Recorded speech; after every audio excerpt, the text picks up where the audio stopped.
আদালত অবমাননায় দায়ে শেখ হাসিনার ৬ মাসের কারাদণ্ড। ৫ই আগস্টের পর প্রথম রায়। আশুলিয়ায় মরদেহ পোড়ানোর মামলায় ৮ জনের বিরুদ্ধে গ্রেফতারি পরোয়ানা। সীমানা নির্ধারণে দীর্ঘমেয়াদে বিশেষ কমিটি গঠনে একমত বিএনপি জামায়াত। মধ্য জুলাইয়ে সনদ ঘোষণার আশা ঐকমত্য কমিশনের। পটিয়ায় পুলিশের লাঠিচার্জের প্রতিবাদে চট্টগ্রাম কক্সবাজার সড়ক অবরোধ। গণঅভ্যুত্থানকারীদের ওপরে হামলা মেনে না নেয়ার হুঁশিয়ারি এনসিপির।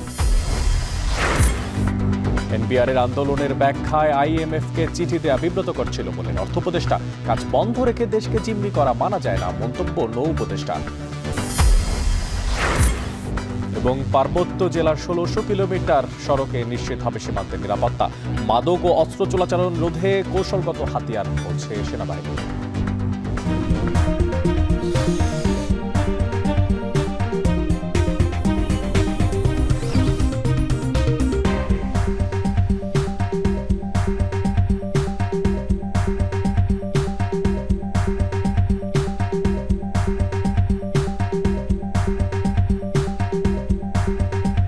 স্বাগত জানাচ্ছি এখন বিকেলে। আর পুরো আয়োজনে আপনাদের সঙ্গে আছি আমি মশিউর অনেক। ৫ আগস্টের গণঅভ্যুত্থানে ক্ষমতা হারানোর পর এই প্রথম কোনো মামলায় সাজা পেলেন শেখ হাসিনা। আদালত অবমাননার দায়ে তাকে ৬ মাসের কারাদণ্ড দিয়েছে আন্তর্জাতিক অপরাধ ট্রাইব্যুনাল ১। আর একই মামলায় ২ মাসের সাজা পেলেন গাইবান্ধার আওয়ামী লীগ নেতা শাকিল। আদালতের রায়ে বলেন, ফোনে মামলার সাক্ষীদের ভয়ভীতি দেখিয়ে বিচার প্রক্রিয়ায় বাধা দিয়েছেন শেখ হাসিনা। এদিকে আশুলিয়ায় মরদেহ পোড়ানোর মামলায় ৮ জনকে গ্রেফতারি পরোয়ানা জারি করেছে ট্রাইব্যুনাল ২। বিস্তারিত দেখবেন রাব্বি হোসেনের প্রতিবেদনে। ৩৬ দিনের রক্তাক্ত গণঅভ্যুত্থানের পর জনমনে আকাঙ্ক্ষা তৈরি হয় গণহত্যার বিচারের, যেখানে প্রধান অভিযুক্ত ক্ষমতাচ্যুত সাবেক প্রধানমন্ত্রী শেখ হাসিনা। ভারতে পালিয়ে যাওয়ার পর থেকেই আওয়ামী লীগের নেতাকর্মীদের সাথে নিয়মিত যোগাযোগ করে আসছেন তিনি। আমি বলছি সবাই তালিকা করো, তোমরাও তালিকা করো, কারণ অন্তত ২২৭ জনকে মারার লাইসেন্স পেয়ে গেছি। গত বছরের ২৫ অক্টোবর ভারতে বসেই গাইবান্ধার সাবেক উপজেলা চেয়ারম্যান শাকিল আকন্দ বুলবুলের সঙ্গে টেলিফোনে কথা বলেন শেখ হাসিনা। সেখানে ২২৭ জনকে মারার লাইসেন্স পাওয়ার কথা বলেন তিনি। এই ফোনালাপের জেরে আদালত অবমাননার অভিযোগে মামলা করে আন্তর্জাতিক অপরাধ ট্রাইব্যুনালের প্রসিকিউশন টিম। এ মামলায় ২৫ মের মধ্যে ট্রাইব্যুনালে হাজির হওয়ার নির্দেশ দিয়ে পত্রিকায় বিজ্ঞপ্তি জারি করা হয়। তবে শেখ হাসিনা হাজির না হয়ে ফোনালাপের জবাব না দেয়ায় তার অনুপস্থিতিতে বুধবার মামলার পূর্ণাঙ্গ শুনানি হয় আন্তর্জাতিক অপরাধ ট্রাইব্যুনাল ১-এ। এদিন ফাঁস হওয়া শেখ হাসিনার সেই ফোন কল শোনানো হয় ট্রাইব্যুনালের এজলাসে। রায়ের শুনানিতে চিফ প্রসিকিউটর ট্রাইব্যুনালকে বলেন, অপরাধ তদন্ত বিভাগ সিআইডি অডিও কলের ফরেনসিক করে প্রমাণ পেয়েছে এটি শেখ হাসিনারই ফোন কল। সামাজিক যোগাযোগ মাধ্যমের এ টিম নামের একটি গ্রুপে আওয়ামী লীগের নেতা শাকিলের সাথে কথা হয় শেখ হাসিনার, যার অ্যাডমিন সুকান্ত নামের আরেক আওয়ামী লীগ নেতা, যেখানে স্পষ্ট শোনা যায় শেখ হাসিনার প্রকাশ্য হুমকি। পরে আদালতের এমিকাস কিউরি শুনানিতে তার পরামর্শ দেন ট্রাইব্যুনালকে। বিভিন্ন লোককে তিনি হুমকি দিয়েছেন। মামলার পূর্ণাঙ্গ শুনানি শেষে শেখ হাসিনাকে ৬ মাসের কারাদণ্ড দেন বিচারপতি মোহাম্মদ গোলাম মর্তুজা মজুমদারের নেতৃত্বে ৩ সদস্যের ট্রাইব্যুনাল ১। আর আওয়ামী লীগ নেতা শাকিল আকন্দ বুলবুলকে দেয়া হয় ২ মাসের কারাদণ্ড।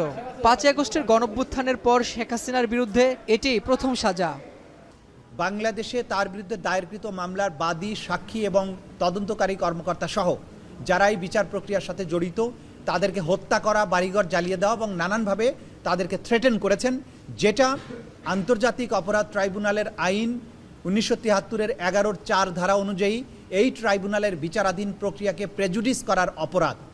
এই অপরাধ চূড়ান্তভাবে প্রমাণিত হওয়ায় আন্তর্জাতিক অপরাধ ট্রাইব্যুনাল নাম্বার ১ শেখ হাসিনা এবং আসামি শাকিল আকন্দ বুলবুলকে দণ্ডিত করেছেন।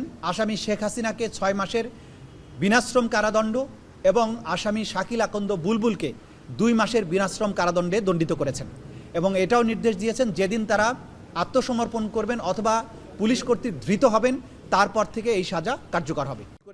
রায় ঘোষণা শেষে চিফ প্রসিকিউটর বলেন, জুলাই আগস্টের গণহত্যার বিচার প্রক্রিয়ার সাথে যারাই জড়িত তাদের হত্যার হুমকি দিয়েছেন শেখ হাসিনা।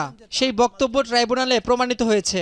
ট্রাইব্যুনালও রায়ের পর্যবেক্ষণে বলেন, শেখ হাসিনার এই বক্তব্যের কারণে মামলার সাক্ষীরা ভয়ভীতি পেয়েছেন এবং বিচার প্রক্রিয়ায় বাধা হয়েছে। যেদিন শেখ হাসিনা গ্রেপ্তার হবেন সেদিন থেকে এই সাজা কার্যকর হবে। এ ধরনের মামলায় পলাতক আসামির পক্ষে আইনজীবী নিয়োগের নজির না থাকলেও ন্যায় বিচারের স্বার্থে সরকারি খরচে আইনজীবী পান শেখ হাসিনা। রায় ঘোষণার পর শেখ হাসিনার আইনজীবী বলেন, শেখ হাসিনার ফোন কল সত্য নয়, এটি আরও যাচাই বাছাইয়ের প্রয়োজন ছিল। বা কোর্টকে যতক্ষণ পর্যন্ত বিশ্বস্ত না করা যায় যে এই ডকুমেন্টসগুলি তারাই দিয়েছে, ততক্ষণ পর্যন্ত এটাকে আমি দ্বিমত পোষণ করছি। এদিন জুলাই আগস্টে আশুলিয়ায় 6 মরদেহ পোড়ানোর ঘটনায় 16 জনের বিরুদ্ধে আনুষ্ঠানিক অভিযোগপত্র আমলে নিয়ে পলাতক সাবেক এমপি সাইফুল সহ 8 জনের বিরুদ্ধে গ্রেপ্তারি পরোয়ানা জারি করেন আন্তর্জাতিক অপরাধ ট্রাইব্যুনাল 2। রাব্বি হোসেন, এখন, ঢাকা। আবু সাঈদ আর মুগ্ধ। বলছিলাম আজ থেকে ঠিক বছরখানেক আগের কথা। সারা দেশ জুড়ে তখন উত্তাল সময়। কোথাও ছাত্র জনতা আন্দোলনে নেমেছে বৈষম্য বিরোধী সেই সমস্ত মানুষদের পক্ষে যাদেরকে নির্বিচারে গুলি করা হচ্ছিল রাস্তায়। পুলিশ, র্যাব কে গুলি করছিল না সে সময় দফায় দফায় বিভিন্ন এলাকায় ছড়িয়ে পড়ে আন্দোলন, সংঘর্ষ। তবে সবচেয়ে বেশি যেখানে আন্দোলন ছড়িয়ে পড়ে সেই জায়গাটির নাম হচ্ছে যাত্রাবাড়ি। যাত্রাবাড়িতে 2 দফায় জুলাই মাস জুড়েই এই এলাকাটার ইতি দখল ছিল ছাত্র জনতার সব থেকে বেশি। পুলিশ আর র্যাবের গুলি উপেক্ষা করে দুর্বার এক মানব প্রাচীর গড়ে তুলেছিলেন যাত্রাবাড়ির আন্দোলনকারীরা। আন্তর্জাতিক অপরাধ ট্রাইব্যুনালও বলছে জুলাই আন্দোলনের সবচেয়ে বড় গণহত্যা হয়েছিল ঠিক এই যাত্রাবাড়িতেই। যদিও এখন পর্যন্ত নিহতের সংখ্যা সঠিকভাবে নিরূপণ করা সম্ভব হয়নি। বিস্তারিত জানাচ্ছেন বেলায়েত হোসেন। 1 বছরে মুছে গেছে বিপ্লবের কত চিহ্ন, কত স্মৃতি, কিন্তু যাত্রাবাড়ি কাজলা ফ্লাইওভারের আইল্যান্ড আজও কথা কয়, আজও সাক্ষী হয়ে দাঁড়িয়ে আছে অভ্যুত্থানের স্মৃতিচিহ্ন বুকে নিয়ে। ইতিহাসের এক সন্ধিক্ষণে যাত্রাবাড়ি সেদিন গর্জে উঠে বলেছিল, ফ্যাসিবাদের ঠিকানা এই বাংলায় আর হবে না। জুলাই অভ্যুত্থানের প্রধান ঘাঁটি বলা হয় এই যাত্রাবাড়ি এলাকাকে। এই এলাকার প্রতিটি অলিতে গলিতে ছড়িয়ে ছিটিয়ে অবস্থান নিয়েছিলেন আন্দোলনকারীরা, গড়ে তুলেছিলেন দুর্বার প্রতিরোধ। এই যে ঢাকা চট্টগ্রাম মহাসড়ক, যেটিকে বলা হয় বাংলাদেশের অর্থনীতির লাইফলাইন, এই লাইফলাইন বন্ধ করে দেওয়ার মাধ্যমে নতুন দিকে মোড় নিতে শুরু করে আন্দোলন। যাত্রাবাড়িতে পুলিশের গুলিতে এভাবেই নৃশংসভাবে নিহত হন আরেক পুলিশের সন্তান ইমাম হাসান তাইম। তাই তো নিহতের বাবা তার সিনিয়র অফিসারকে বলেছিলেন, একজনকে মারতে কতগুলো গুলি লাগে স্যার? নৃশংস গণহত্যার এই বর্ণনাটিও যাত্রাবাড়ি এলাকার। 16 জুলাই কোটা সংস্কার আন্দোলনে 6 জন নিহত হওয়ার পরদিন শুরু যাত্রাবাড়ির প্রতিরোধ। 17 জুলাই জীবন বাজি রেখে ঢাকা চট্টগ্রাম মহাসড়ক দখলে নেন ছাত্র জনতা। পুলিশের গুলিতে বাড়তে থাকে হতাহতের সংখ্যা। এই আইল্যান্ডের 2 পাশ থেকে পুলিশ এবং র্যাব সদস্যরা গুলি করতে করতে সর্বোচ্চ কাজলার টোল প্লাজা পর্যন্ত যেতে পেরেছে। সেখান থেকে আবারও আন্দোলনকারীদের ধাওয়ায় পিছু হটতে বাধ্য হয়ে তারা যাত্রাবাড়ি মোড়ে অবস্থান নিতে হয়েছিল। কোনোভাবেই যখন নিচ থেকে আন্দোলন দমন করা যাচ্ছিল না, ঠিক তখনই হেলিকপ্টারে উপর থেকে গুলি ছোড়া শুরু হয়। 17 থেকে 22 জুলাই এবং 3 থেকে 5 আগস্ট এই 2 দফায় 8 দিনে ঢাকা চট্টগ্রাম মহাসড়কের 4 কিলোমিটার এলাকায় অস্ত্র ও গুলির মুখে প্রতিরোধ গড়ে তুলেছিলেন ছাত্র জনতা। সেই প্রতিরোধ সংগ্রামে কতজন প্রাণ হারিয়েছেন তার সঠিক সংখ্যা এখনও নিরূপণ হয়নি। তবে এই যে স্মৃতিফলকটি তা সাক্ষ্য দিচ্ছে যাত্রাবাড়ি গণহত্যার। যাত্রাবাড়ি মোড়ের এই শহীদি ঐক্য চত্বরে প্রাথমিকভাবে 48 জন শহীদের নাম স্থান পেয়েছে। এই চত্বরেই যাত্রাবাড়ি আন্দোলনের দিনগুলো নিয়ে আলাপচারিতায় জুলাই অভ্যুত্থানের অন্যতম সংগঠক আলী আহসান জুনায়েদ। যাত্রাবাড়িটা মূলত ঢাকার প্রবেশদ্বার এবং খুবই গুরুত্বপূর্ণ একটা জায়গা। তো এই জায়গাটাকে যদি আমরা আন্দোলনের দুর্গ করে তুলতে পারি তাহলে পুরো আন্দোলনটা সফলতার মুখ দেখাটা সহজ হয়, এবং তাই কিন্তু ঘটেছে। জুলাই আন্দোলনে যাত্রাবাড়ির ঘটনাবলীর ঐতিহাসিক এক সাক্ষী দনিয়া কাজলা এলাকারই অনাবিল হাসপাতাল। হাসপাতালের নথি ঘেঁটে দেখা যায় আন্দোলনের সময় শুধু এখানেই 2000-এর বেশি আহতকে চিকিৎসা দেওয়া হয়েছে। 1.5 শতাধিক গুরুতর আহতকে পাঠানো হয়েছে ঢাকা মেডিকেল কলেজ হাসপাতালে, যারা ছিলেন প্রায় মৃত। স্বাধীনতার পরে মনে হয় যে নজির এই যে ঘটনা, এটাই আমরা জীবনে প্রথম দেখেছি আর কি। এই হাসপাতালে তো ধরেন নিচতলা পুরো ফ্লোর একাকার হয়ে গেছে পেশেন্টের। জুলাই অভ্যুত্থানে যাত্রাবাড়ি অঞ্চলে মাদ্রাসা শিক্ষার্থীদের প্রতিরোধ ছিল অবিস্মরণীয়। বিশেষ করে এই জামিয়া ইসলামী দারুল উলুম বা যাত্রাবাড়ি বড় মাদ্রাসা ছিল আন্দোলনের অন্যতম হটস্পট। ভাইদের বুকে বুলেট ছোড়া হচ্ছে এবং প্রত্যেকটা জায়গায় জায়গায় আমাদের ভাইরা শহীদ হচ্ছে, তখন আমরা এটা মানতে পারি নাই। ওই দিন আর ওই রাত যেন আল্লাহ কোনোদিন আর না দেখায়। আপনারা সবাই এই জন্য দোয়া করবেন। জুলাই আগস্টের যাত্রাবাড়ি গণহত্যা নিয়ে এখন পর্যন্ত 40টি মামলা দায়ের করা হয়েছে। বেশিরভাগ মামলারই প্রধান আসামি শেখ হাসিনা। আন্তর্জাতিক অপরাধ ট্রাইব্যুনালের তথ্য বলছে প্রাথমিকভাবে 103 জনের নিহত হওয়ার তথ্য পাওয়া গেছে। আমরা লার্জ অফ ম্যাস কিলিংয়ের ক্ষেত্রে যাত্রাবাড়িকে আমরা লার্জেস্ট ধরে থাকি। 3 আগস্ট ঢাকা চট্টগ্রাম মহাসড়কের 4 কিলোমিটার এলাকা দখল করে নেয় ছাত্র জনতা। শুরু হয় র্যাব পুলিশের সঙ্গে আন্দোলনকারীদের তুমুল সংঘর্ষ।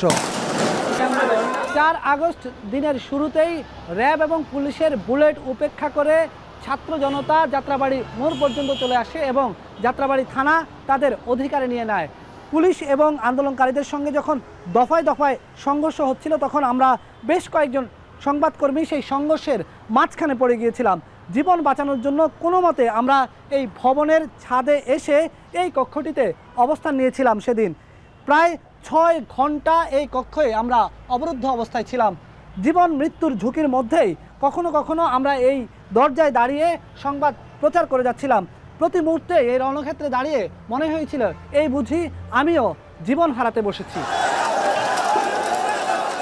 সবশেষ ঐতিহাসিক 5 আগস্ট ভোর থেকে যাত্রাবাড়ি মোড়, কাজলা ব্রিজ এবং দনিয়া গেইটে জড়ো হতে থাকেন হাজার হাজার মানুষ। মার্চ টু ঢাকা সফল করতে সকল ব্যারিকেড পেরিয়ে যাত্রাবাড়ির জনস্রোত রওনা হয় গণভবনের অভিমুখে। তখনও যাত্রাবাড়ি থানার সামনের সড়কে এক পাশে লুকিয়ে থাকা 30 থেকে 35 জন আন্দোলনকারীকে গুলি করে হত্যা করে পুলিশ। এসব মরদেহ অনেকক্ষণ পড়ে থাকে যাত্রাবাড়ি থানার সামনের সড়কে। শেখ হাসিনার পালিয়ে যাওয়ার খবর ছড়িয়ে পড়লে বিকেল 4টার পর মরদেহগুলো ঢাকা মেডিকেলে নিয়ে যান আন্দোলনকারীরা। সারা দেশ যখন বিজয়ের খুশিতে আত্মহারা, তখনও রাজপথে অভ্যুত্থানে লড়াই চালিয়ে যাচ্ছিলেন যাত্রাবাড়ির আন্দোলনকারীরা। বেলায়েত হোসাইন, এখন, ঢাকা। সীমানা নির্ধারণে দীর্ঘমেয়াদে বিশেষ কমিটি গঠনে একমত হয়েছে রাজনৈতিক দলগুলো। ঐক্যমত্য কমিশনের সঙ্গে বৈঠকের প্রথমার্ধে বিএনপি আপত্তি করলেও পরে ঐক্যমত্য পর্যায়ে এই দলটি। এদিকে সূচনা বক্তব্যে ঐক্যমত্য কমিশনের সহসভাপতি ডক্টর আলী রিয়াজ আশা করেন মধ্য জুলাইয়ে সনদ নিয়ে ঐক্যমত্য হতে পারে। বিস্তারিত দেখবেন প্রতিবেদনে। 2008-এর নবম জাতীয় নির্বাচনে সীমানা নির্ধারণ নিয়ে নির্বাচন কমিশনের বিরুদ্ধে কারসাজির অভিযোগ করেন ঐকমত্য কমিশনের বৈঠকে অংশ নেয়া রাজনৈতিক দলগুলো। এই সংকট সামনে রেখে নির্বাচন ব্যবস্থা সংস্কার কমিশন সুপারিশ করে প্রতি জনশুমারির পরে সংসদীয় এলাকার সীমানা নির্ধারণের জন্য একটি স্বাধীন অস্থায়ী সীমানা নির্ধারণ কমিশন তৈরি করার। সীমানা নির্ধারণের জন্য বিশেষজ্ঞদের সমন্বয়ে গঠিত এই কমিটি ইসিকে সহযোগিতা করবে এবং নির্বাচন কমিশনের ক্ষমতা খর্ব হবে না বলে জানান ঐকমত্য কমিশনের সদস্যরা। বলেন, নির্বাচন প্রশ্নবিদ্ধ ও বিলম্বিত না হয় সে উদ্দেশ্যে একটি অস্থায়ী কমিটি করা হবে। আমরা প্রথম দিন থেকে যেটা চেষ্টা করেছি সেটা হচ্ছে যে আমরা বুঝতে চেয়েছি কি কি বিষয় আলোচনা হচ্ছে, তারপরে সবগুলো বিষয়ের তালিকাটা আপনাদের কাছে দেওয়া হবে যে এই বিষয়গুলো আমাদের আলোচনা করতে হবে। এটা হচ্ছে প্রথম বিষয়টা। আগামীকাল আপনাদেরকে তালিকাটা দেওয়া হবে। আগামীকাল যখন আমরা বৈঠকের শুরুতে, সম্ভবত আজকে সন্ধ্যার মধ্যে আলোচনার পর আমরা এটা পৌঁছে দেবো আপনাদের কাছে। ঐকমত্য কমিশনের প্রস্তাবে সমর্থন জানায় জামায়াত, এনসিপি সহ বেশিরভাগ রাজনৈতিক দল। যদি আমরা নির্বাচন কমিশনকে সাফিসিয়েন্টলি স্ট্রং করা এবং স্বাধীন করবার আইনের ব্যাপারে সবাই একমত হতে না পারি, সেক্ষেত্রে উত্তম হবে স্বাধীন বাউন্ডারি কমিশন আলাদা করে দেওয়া, যেমনটা ভারত সহ বিভিন্ন দেশে আছে। এটা হচ্ছে আমাদের প্রস্তাবনা। তবে আপত্তি তোলে বিএনপি। সীমানা নির্ধারণ নিয়ে আলাদা কমিশন নয়, বিদ্যমান আইনে নতুন ধারা যুক্ত করে একটি অস্থায়ী কমিটি গঠনের সুপারিশ করেন দলটির স্থায়ী কমিটির সদস্য সালাউদ্দিন আহমেদ। সঙ্গে যোগ দেয় কয়েকটি দল। এই ত্রয়োদশ জাতীয় সংসদ নির্বাচনের জন্য এখনই আপনারা যদি একটা বিশেষায়িত কমিটির আদল দিয়ে দেন যে এখনকার ডিলিমিটেশন শুনানিগুলোর সুবিধার্থে ইলেকশন কমিশনকে অ্যাসিস্ট্যান্সের জন্য এই কমিটিটা এখন কাজ করবে, টু অ্যাসিস্ট দি ইলেকশন কমিশন। তো এখন তো ইন্টারিম গভর্নমেন্ট আছে, এখন ইন্টারিম গভর্নমেন্টের অধীনে তো আর কেউ ইন্টারফেয়ার করার তো কথা না। তো সুতরাং ত্রয়োদশ সংশোধনীটা আমরা আলাদাভাবে ডিল করতেই পারি। পরে যুক্তিতর্ক শেষে ঐকমত্যে পৌঁছায় রাজনৈতিক দলগুলো। সংসদীয় এলাকায় সীমানা নির্ধারণের আগামী নির্বাচনে ইসির অধীনে কমিটি গঠন ও দীর্ঘমেয়াদী একটি স্বতন্ত্র কমিটি গঠনের বিষয়ে একমত হয় বিএনপি, জামাত সহ বেশিরভাগ রাজনৈতিক দল। আজকে একটা বিষয়ে আমরা প্রায় ঐকমত্যে পৌঁছেছি। সীমানা নির্ধারণের যে আইনটি, এটা আমাদের সংবিধানের 119-এ এ ব্যাপারে উল্লেখ করা হয়েছে। ডিলিমিটেশনের জন্য আগে নির্বাচন কমিশনেই একান্তভাবে এই কাজটি করত। এখানে স্বচ্ছতার জন্য একটু পরিবর্তন আসছে, যে একটা স্পেশালাইজড কমিটি হবে, সেই কমিটি নির্বাচন কমিশনকে সাহায্য করবে, সুপারিশ করবে। সিফাত শাহরিয়ার, এখন, ঢাকা। দীর্ঘ 2 যুগ পর পটুয়াখালী জেলা বিএনপির ত্রিবার্ষিক সম্মেলন অনুষ্ঠিত হচ্ছে, আর সেখানে ভার্চুয়ালি যোগ দিয়ে বক্তব্য রাখছেন বিএনপির ভারপ্রাপ্ত চেয়ারম্যান তারেক রহমান। সরাসরি চলে যাচ্ছি সেখানে। আপনারা যারা বড় সন্তান, আপনারা কিন্তু জানেন আপনাদেরকে অনেক কষ্ট করতে হয়েছে। যারা সংসারের বড় সন্তান, তাদেরকে অনেক কিছু স্যাক্রিফাইস করতে হয়, সংসারের অন্য ভাই বোনরা অনেক সময় অনেক বিষয়ে ঠিক আছে তাদেরকে ছাড় দেওয়া হয়, কিন্তু বড় ভাই বা বড় বোন বা বড় সন্তান যে থাকে তাকে স্যাক্রিফাইস করতে হয়, তাকে অনেক কিছু মেনে নিতে হয়, তাকে অনেক কিছু ছাড় দিতে হয়। প্রিয় সহকর্মীবৃন্দ, একটু আগে আপনারা সবাই বললেন, একমত প্রকাশ করলেন, এটি আমাদের কথা না, এটি এখন সব ধরনের মানুষের কথা। বিএনপি এই মুহূর্তে বাংলাদেশের সবচাইতে বড় রাজনৈতিক দল। সহকর্মীবৃন্দর, বড় রাজনৈতিক দল হিসাবে আমাদের দায়িত্ব বড়। আপনি যেহেতু বাংলাদেশের সবচাইতে বড় রাজনৈতিক দলের সদস্য, সেই হিসাবে আপনি বিএনপির নেতাকর্মী হন, আপনি যুব দলের নেতাকর্মী হন, আপনি স্বেচ্ছাসেবক দলের নেতাকর্মী হন, আপনি ছাত্র দলের নেতাকর্মী হন, আপনি মহিলা দলের নেতাকর্মী হন, আপনি কৃষক দলের নেতাকর্মী হন, আপনি তাঁতি দলের নেতাকর্মী হন, অর্থাৎ জাতীয়তাবাদী দলের মূল দল সহ যে কোনো অঙ্গ সংগঠনেরই আপনি নেতা বা কর্মী হন না কেন, আপনি বিএনপির একজন নেতা এবং কর্মী। এবং সেই হিসাবে আপনার দায়িত্ব একজন রাজনীতি কর্মী হিসাবেই হোক, একজন মানুষ হিসাবেই হোক, একজন বাংলাদেশি জাতীয়তাবাদী শক্তির কর্মী হিসাবেই হোক, আপনার দায়িত্ব সবচেয়ে বেশি দেশের মানুষের প্রতি এবং দেশের প্রতি। প্রিয় সহকর্মীবৃন্দ, অনেকগুলো বড় দায়িত্বের মধ্যে একটি অন্যতম বড় দায়িত্ব হচ্ছে বিগত 15 বছর এবং তারও আগে বিভিন্ন সময়ে যখনই হুমকির মুখে পড়েছে বাংলাদেশের মানুষের গণতন্ত্রের অধিকার, তখনই কিন্তু বিএনপি সোচ্চার হয়েছে। বিএনপি রাজপথে নেমে এসেছে, নেতাকর্মীর মাধ্যমে জনগণকে সংগঠিত করেছে এবং ধীরে ধীরে রাজপথে গড়ে তুলেছে আন্দোলন জনগণকে সাথে নিয়ে। প্রিয় সহকর্মীবৃন্দ, আমরা আমাদের বহু সহকর্মীরা যে গণতন্ত্রের প্রত্যাশিত গণতন্ত্রে প্রতিষ্ঠিত করার জন্য আমরা ধীরে ধীরে ধাবিত হচ্ছি, সেই গণতন্ত্রের দাবি আদায় করার জন্য, গণতন্ত্রের ভিত্তি রচনা করার জন্য গত 15 বছরে আমাদের 700-ও বেশি সহকর্মী জীবন উৎসর্গ করেছে। আমাদের হাজার হাজার নেতাকর্মী বিভিন্নভাবে পঙ্গুত্ব বরণ করেছে। আমাদের বহু নেতাকর্মী তাদের বহুজনকে হারিয়েছে, বহু অত্যাচারিত নির্যাতিত হয়েছে। আজকে আপনারা এখানে 1511 জন যেই কাউন্সিলর আছেন, এর বাইরেও বহু নেতাকর্মী ডেলিগেট আছেন। আমার তো মনে হয় এখানে বোধহয় এমন কোনো মানুষ উপস্থিত নেই যার নামে না হলেও মিনিমাম একটা মিথ্যে মামলা নেই। এখানে নিশ্চয়ই প্রায় প্রত্যেকটি মানুষের নামে মিথ্যে মামলা আছে, এই যে পতিত পলাতক যে স্বৈরাচার তার আমলে এই মিথ্যে মামলা দেওয়া হয়েছে।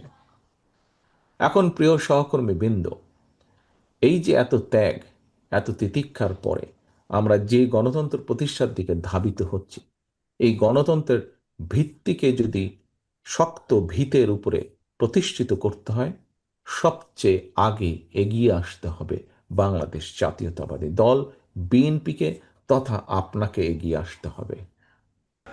চট্টগ্রামের পটিয়ায় এনসিপি ও বৈষম্য বিরোধী নেতাকর্মীদের ওপরে পুলিশের লাঠিচার্জের প্রতিবাদে বাইপাস সড়ক অবরোধ করেছে বিক্ষুব্ধরা।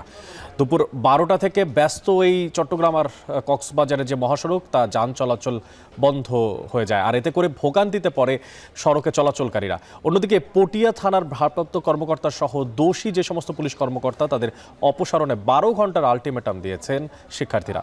এ নিয়ে বিস্তারিত জানাতে ঘটনাস্থল থেকে যুক্ত হচ্ছেন সহকর্মী শোয়েব রহমান। শোয়েব, আপনার কাছে প্রশ্ন হচ্ছে যে আন্দোলনকারীরা আন্দোলন করছে, তাতে করে সেখানে যারা আছেন তারা আসলে দীর্ঘ যানজটের শিকার হচ্ছেন কিনা, এবং পাশাপাশি আন্দোলনকারীরা সংবাদ সম্মেলনে কিছু বলেছে কি?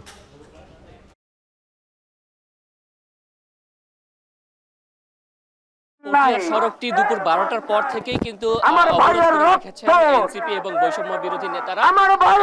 এখন পর্যন্ত প্রায় 4.5 ঘন্টা হতে চললো, কিন্তু আমরা যদি সকাল 10টার আন্দোলন থেকে শুরু করি তাহলে সেই হিসেবে প্রায় 6.5 ঘন্টা কিন্তু পটিয়ার সড়ক অবরোধ করে রেখেছেন বৈষম্য বিরোধী এবং এনসিপি নেতৃবৃন্দ।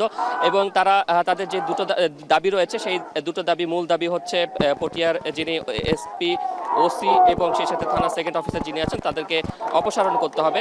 এবং সেই অপসারণের দাবিতেই কিন্তু তারা আন্দোলন করে আসছিলেন। তার প্রধান কারণ যেটি, গতকাল এক নিষিদ্ধ সংগঠন ছাত্রলীগের নেতাকে আটক করে পুলিশের সোপর্দ করার পরে কিন্তু পুলিশ তাকে গ্রেফতার করতে অপারগতা প্রকাশ করে, এমনটা দাবি করেছিলেন বৈষম্য বিরোধী এবং এনসিপি নেতৃবৃন্দ। এবং সেখানে এক পর্যায়ে তাদের উপরে পুলিশের লাঠিচার্জ ঘটে বলে তারা কিন্তু দাবি করেন, এবং এতে তাদের প্রায় 10 জন আহত হন। অন্যদিকে পুলিশের সাথে আমরা কথা বলেছিলাম, পুলিশ যেটি বলেছে যে আসলে থানায় অধিক পরিমাণে লোকজন ঢুকে যখন বিশৃঙ্খলা করে কিংবা থানায় ভাঙচুর করে, তখন একজন ওসির দায়িত্ব থানার নিরাপত্তা, থানার অস্ত্রের নিরাপত্তা এবং সেই সাথে থানার ভেতরে যে সকল হাজতি রয়েছেন বা বন্দী রয়েছেন তাদের নিরাপত্তা নিশ্চিত করা।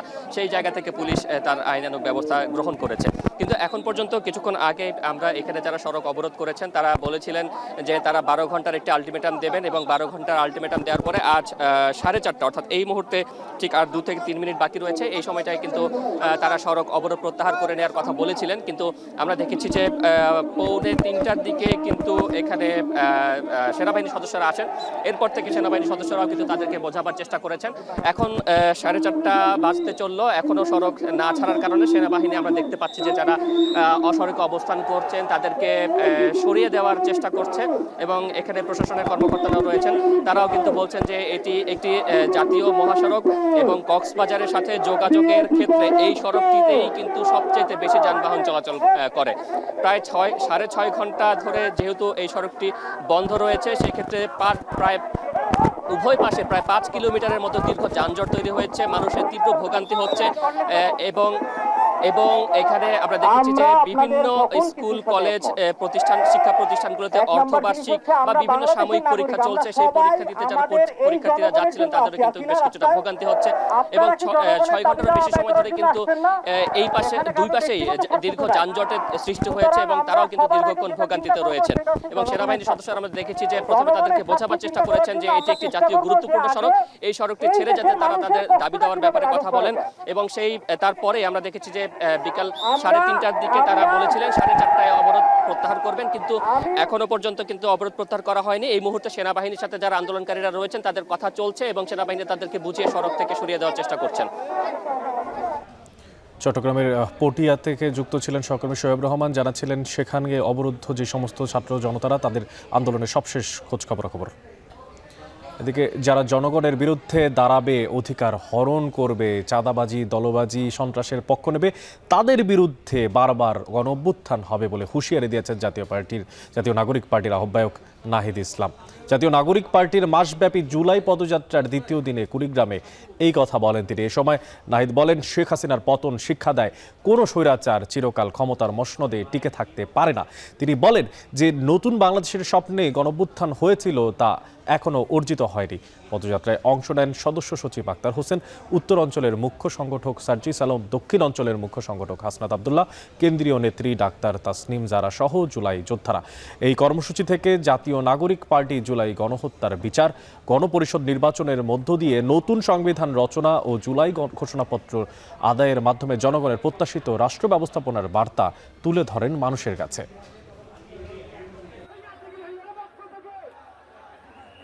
হাসিনা সরকারের পতন আমাদের মনে করিয়ে দেয় কোন স্বৈরাচার, কোন ফেরাউন ক্ষমতার মসনদে চিরকাল টিকে থাকতে পারে না। যারা এই জনগণের বিরুদ্ধে দাঁড়াবে, যারা এই মানুষের অধিকারের বিরুদ্ধে দাঁড়াবে, যারা এই সন্ত্রাস, দখলদারি এবং চাঁদাবাজির পক্ষে দাঁড়াবে, তাদের বিরুদ্ধে বারবার গণঅভ্যুত্থান তৈরি হবে। এনবিআরের আন্দোলনের কারণেই আইএমএফকে চিঠি দিতে হয়েছে, যা ছিল বিব্রতকর, এমনটাই জানিয়েছেন অর্থ উপদেষ্টা doctor Salehuddin Ahmed. SME foundation ERF media অ্যাওয়ার্ডের পুরস্কার বিতরণ অনুষ্ঠানে এই কথা বলেন তিনি। এ সময় তিনি আরও বলেন, ডিসেম্বরের মধ্যে শেষ হবে এমন কিছু সংস্কার কাজ যা এখন চলমান রয়েছে, আর বর্তমানে এসএমই এর অর্থায়ন একটা বড় সমস্যা বলে উল্লেখ করেন তিনি। আমি রিফর্ম করে কিছুটা ডিসেম্বরের মাঝে মেজর যেটা অলরেডি শুরু হয়েছে। ব্যাংক করবে, ব্যাংকের তো একটু সময় লাগবে, কারণ ব্যাংক রিস্ট্রাকচার করা সময়ের ব্যাপার। মানে দুর্বল ব্যাংক কী করবে এগুলো, এবং অ্যাসেটগুলো কী করবে। আর একটা জিনিস হলো ব্যাংকের প্রবলেম হচ্ছে যারা ডিপোজিটার তাদের টাকা দিতেই হবে, এটা হলো ফার্স্ট প্রিন্সিপাল। এনবিআরের ব্যাপার আপনারা জানেন, এই রিপোর্টিংয়ে আমাদের অনেক ঝামেলা হয়েছে। আইএমএফের মিটিং আগে, ওয়ার্ল্ড ব্যাংকের মিটিংয়ে তা আমাকে চিঠি লিখতে হয়েছে পার্সোনালি।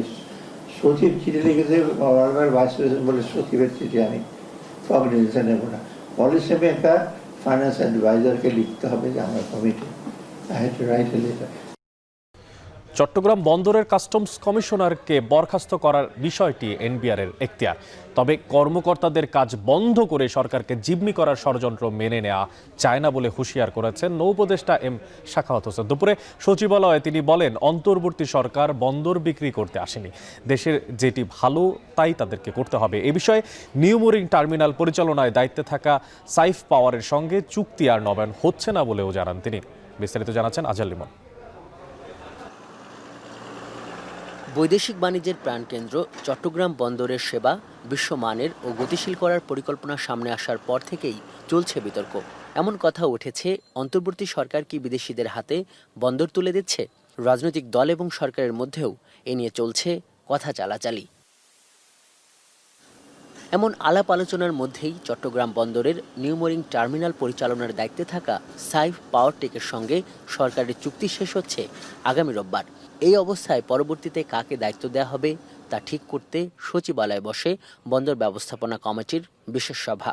বৈঠক শেষে সিদ্ধান্ত জানাতে সাংবাদিকদের মুখোমুখি নৌ পরিবহন উপদেষ্টা এবং চট্টগ্রাম বন্দর কর্তৃপক্ষের চেয়ারম্যান। তারা বলেন, সাইফ পাওয়ারের সঙ্গে চুক্তির নবায়ন হচ্ছে না।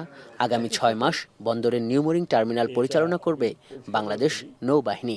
17 বছর 16 বছর একটা কোম্পানি কাজ করছিল, তাদেরও সহযোগিতা যাতে নেভি পায় তারা সেই জন্য কাজ করবে বলে আমাকে বলেছে, এবং আমাদের কোনো আপত্তি নেই তাতে, কারণ মোস্ট অপারেটর তো সবই তো তাদেরকে নিতে হবে।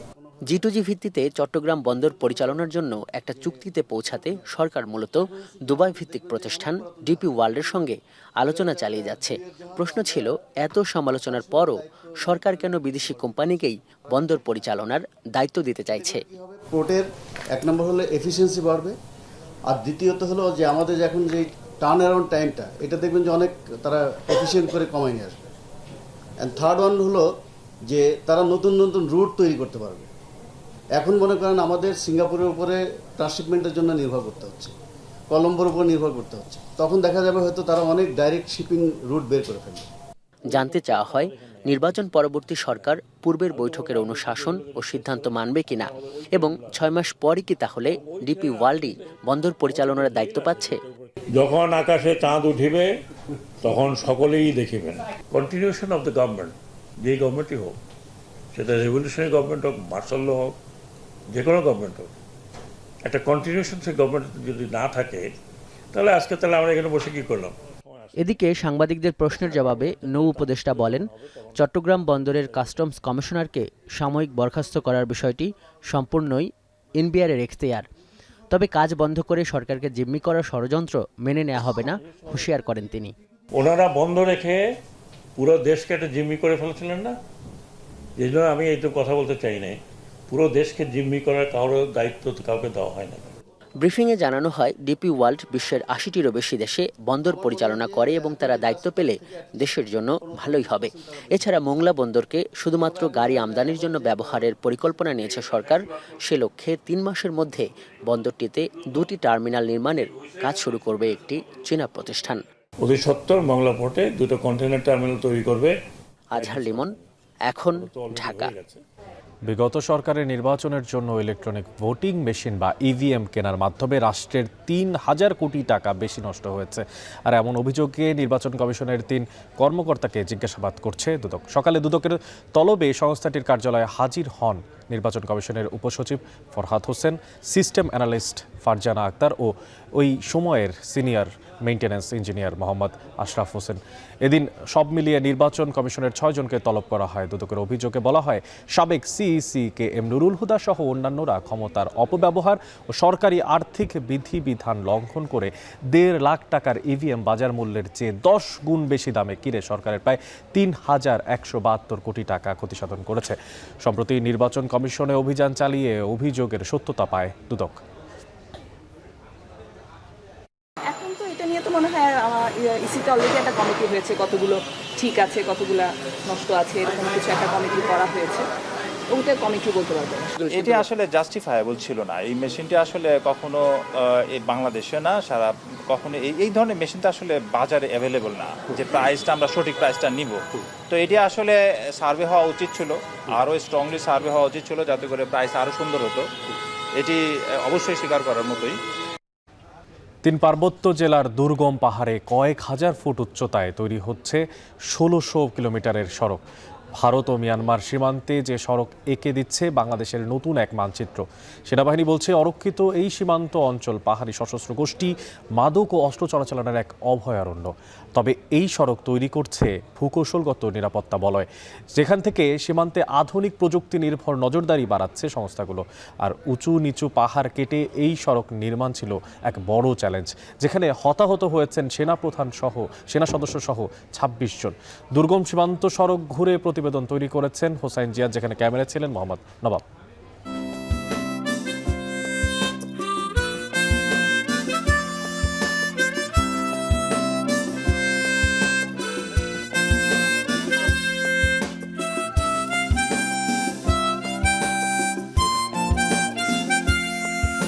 ২ থেকে ৩,০০০ ফুট উচ্চতায় মেঘ ছুঁয়ে যাওয়া পাহাড়ি আঁকাবাঁকা সড়ক। প্রায় ১৬০০ কিলোমিটার এ পথের চারপাশে অবারিত সবুজ, বনবনানী আর জুম চাষের দৃশ্য তৈরি করে স্বর্গের মোহনীয় রূপ। এ যেন এক অদেখা বাংলাদেশ।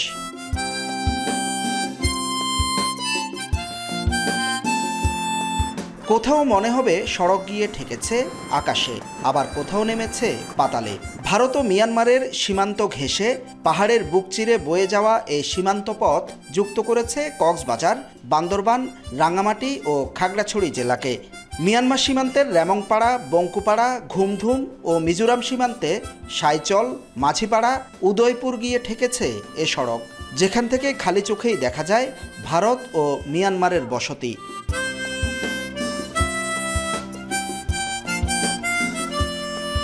২০২০ সালে শুরু হয় দেশের প্রথমে সীমান্ত সড়ক প্রকল্প।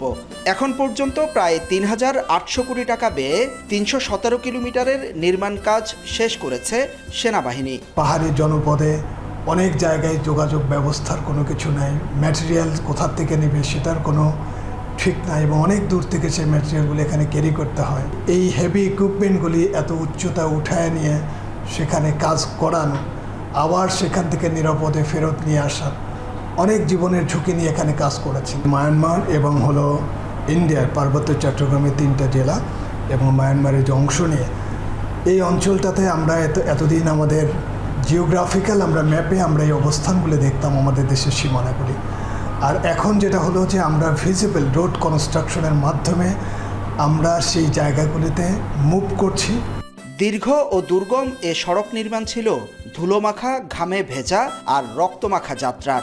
দেশে এটিই একমাত্র পথ যেটির নির্মাণে প্রাণ দিয়েছেন সেনা সদস্য সহ 7 জন, হতাহত হয়েছেন মোট 26 জন। দুর্গম এই সীমান্ত সড়ক যে এখানকার অর্থনীতি, জীবনযাত্রা কিংবা ব্যবসা বাণিজ্যে পরিবর্তন এনেছে সেটি নিঃসন্দেহে বলা যায়। এই প্রাকৃতিক সৌন্দর্যের মাঝে নান্দনিকতার অপূর্ব মেলবন্ধনের এক অনন্য উদাহরণ তৈরি করেছে এই সীমান্ত সড়ক। এই হাজার হাজার ফুট উচ্চতায় কি করে এমন সড়ক নির্মাণ সম্ভব হলো সেই গল্পটিও আমরা এখন জানব।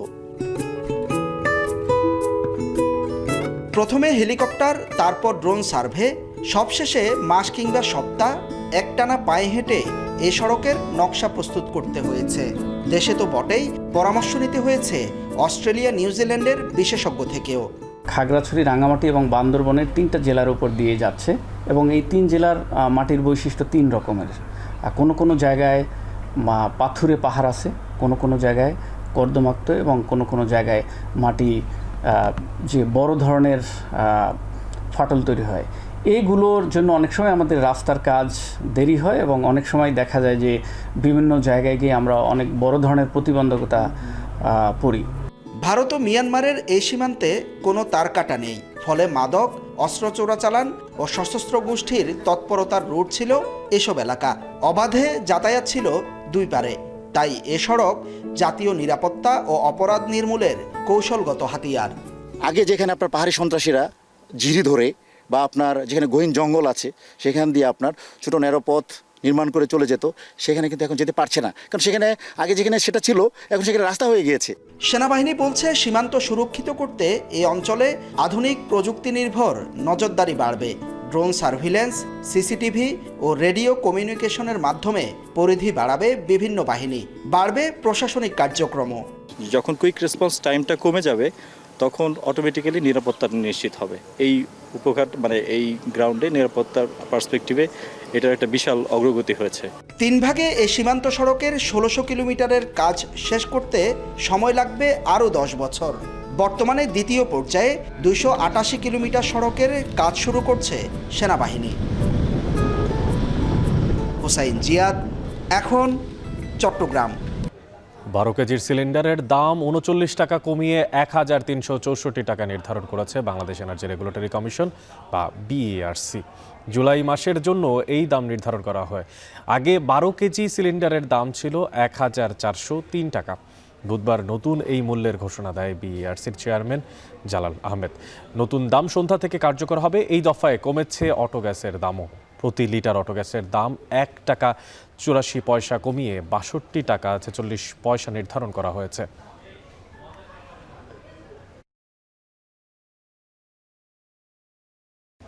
শেষ করছি এখন বিকেল, তবে তার আগে শিরোনামগুলো জানিয়ে দিচ্ছি আরও একবার। আদালত অবমাননার দায়ে শেখ হাসিনার 6 মাসের কারাদণ্ড। 5 আগস্টের পর প্রথম রায়। আশুলিয়ায় মরদেহ পোড়ানোর মামলায় 8 জনের বিরুদ্ধে গ্রেফতারি পরোয়ানা জারি। সীমানা নির্ধারণে দীর্ঘমেয়াদী বিশেষ কমিটি গঠনে একমত বিএনপি, জামাত। মধ্য জুলাইয়ে সনদ ঘোষণার আশা ঐকমত্য কমিশনের। চট্টগ্রাম কক্সবাজার সড়ক অবরোধ। শিক্ষার্থীদের দোষী পুলিশের অপসারণে 12 ঘন্টার আলটিমেটাম। গণঅভ্যুত্থানকারীদের উপরে হামলা মেনে নেওয়ার হুঁশিয়ারি এনসিপির। এনবিআর আন্দোলনের ব্যাখ্যায় আইএমএফকে চিঠি দেয়া বিব্রত করছিল, বললেন অর্থ উপদেষ্টা। কাজ বন্ধ রেখে দেশকে জিম্মি করা মানা যায় না, মন্তব্য নৌ উপদেষ্টা। এবং পার্বত্য জেলায় 1600 কিলোমিটার সড়কে নিশ্চিত হবে সীমান্তের নিরাপত্তা। মাদক ও অস্ত্র চোরাচালান রোধে কৌশলগত হাতিয়ার, বলছে সেনাবাহিনী। এই ছিল এখন বিকেলের আয়োজন। এখন টেলিভিশন ওয়েবসাইটে দেখতে ভিজিট করুন www.ekon.tv। এছাড়া এখন টেলিভিশন ফেসবুকে দেখতে ভিজিট করুন facebook.com/tv.ekon। এবং ইউটিউবে এখন টেলিভিশন দেখতে হলে ভিজিট করতে হবে youtube.com/c/ekontv।